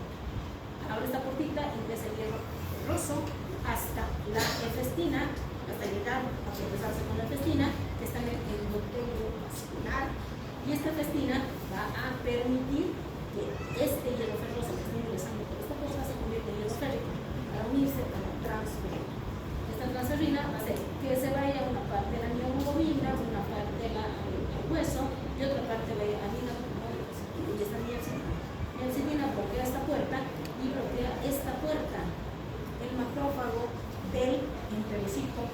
tiene depósitos de hierro y también tiene su ferroportina. Entonces, cuando hay un proceso inflamatorio, me bloquea esto, me bloquea esto. Por lo tanto, y eso se los dice su hemograma. Lo mismo, ahí está mi hepcidina que va a actuar sobre mi intestino. Ahora, vamos a ver en esta parte de acá cómo el reciclaje también depende de la producción de hepcidina. No se olviden que el reciclaje de los eritrocitos se hace en el macrófago. Y el macrófago tiene una ferroportina que depende de la hepcidina. Entonces, se bloquea a nivel del macrófago, se bloquea a nivel de la forma de entrada del enterocito. Ahí está. Este es mi macrófago, y está mi ferroportina, y aquí está mi ferroportina y mi enterocito. Lo mismo. Muchas maneras. Entonces, ¿cuál es mi problema principal? El problema es mi gen de la neumocromatosis. Si este gen está alterado, no va a haber paro. Trae grandes cantidades de hierro. Y mi paciente se va a poner así, café. Por eso se llama bronceado. Este paciente tiene esa tonalidad aquí, tiene esa tonalidad. Entonces, esto se debe a un exceso de hierro. Si ustedes se fijan, el hígado normal es así, por acúmulo de hierro se pone así, y así se ponen los intestinos. Hay un fallo hepático. Afecta a nivel del sistema nervioso central, produce vértigo, luego produce pérdida de la memoria, la piel que está bronceada, hay hemorragia, hay alteración a nivel testicular, hay una atrofia testicular, hay artritis, la piel bronceada, hay alteraciones a nivel cardíaco, produce arritmia, produce una cardiopatía, eso es porque hay una degeneración de musculatura. Todo por culpa de exceso de hierro. ¿Por qué? Porque el gen está alterado, porque no es lo mismo que un gen que nosotros tenemos, que es el que va a detener el ingreso de hierro. Y le va a permitir metabolizar, obviamente. Bueno, en conclusión, el hierro es parte esencial de los alimentos y un factor determinante en el metabolismo de esto en el organismo. Y hemos analizado cuáles son las cosas más importantes en las que interviene el hierro. Hasta aquí, preguntas. Vayan a leer porque su hemograma va a salir